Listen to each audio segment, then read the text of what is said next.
We did report strong revenues, strong earnings. I mean, earnings are actually up 31%, and the second quarter revenues were the best second quarter we've ever had. Even though those revenues are good, I mean, it's part of the diversification process that we started some time ago of making sure that we diversified away from just like the cash business. However, we were also benefited by the increase in interest rates, but at the same time, it's also the growth in ETFs. Our ETF franchise growth grew tremendously. Our fixed income franchise, especially after the launch of Stock Connect, was also very significant. Then the northbound growth, the ability of investors from around the world to actually trade through Hong Kong and invest in the mainland, that grew 26% once we increased the number of stocks that can be traded from 1,500 to 2,500. So all those things contributed to having a strong quarter. But obviously, the things that I'm more, proud about is all the strategic initiatives that we had. Average daily turnover was down 14%. What are some of the biggest factors that is impacting investor sentiment?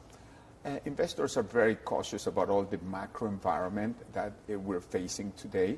I mean, obviously, geopolitics also play a role into that.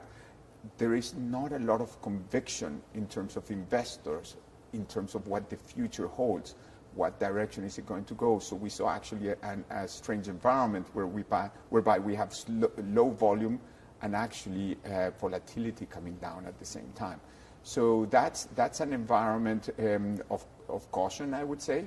We're quite optimistic about the medium term, given that we've seen a little bit of like more predictability in terms of like the direction of inflation starting to come down, hopefully with some additional stimulus that is being announced from the mainland that should also help the markets. You mentioned strategic development, and you got MOUs in the first half, Saudi Tadawul Group, Beijing, more recently that of Indonesia, cross-listings, product development. Can you tell us a little bit more? Would some of these markets eventually get something like a Stock Connect? Well, that's part of like our role as a super connector of East and West. What we're making sure is that our markets are connected to the rest of the world. So we have to continue doing that. There will be exploration of many types of initiatives. What we're trying to do is to make sure that investors from this part of the world can invest in other markets and vice versa. Now, the most important things were some of the strategic initiatives that involves, for example, the inclusion of international companies in Southbound Connect, which means that investors from the mainland now can also invest in any international company that decides to list in Hong Kong. This is a very unique thing because no other market in the world provides you with an opportunity to have like the best investors from around the world, but also investors, domestic investors from the mainland. So that was like a very good one that we're very proud about. I was reading, I found that Hong Kong has fallen behind in terms of the rankings for IPOs, behind that of Abu Dhabi and even Indonesia. What does this say about Hong Kong as a capital raising hub, and what is the outlook for the second half? Yeah. Well, actually, in terms of like amount of IPO money raised, Hong Kong did not do that poorly relative to the rest of the world. Obviously, when you look at it on a quarter by quarter, you will always have like some quarters that like one market does it better versus another. We're looking at the long term and the opportunity. What we have is today a market that has a great regime for like all types of companies.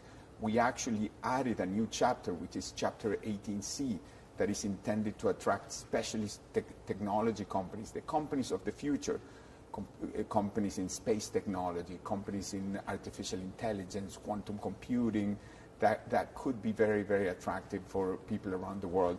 Now, in addition to that, we also have to take into account that we're already a marketplace for new economy companies. There's like over 110 companies right now that are waiting to go out to the market, and they're waiting for like for the right market sentiment to be able to do that. One of your strategic initiatives is to be a connector to China. Doing business in China involves risk, regulatory, and there's some troubles in the property market there right now. IPOs, in terms of the exchange has now removed the requirement for new issuers to spell out China risks. Now, without this full disclosure, how will an investor feel safe? Yeah, I think that it's very important to clarify some of the changes that took place in our listing regime.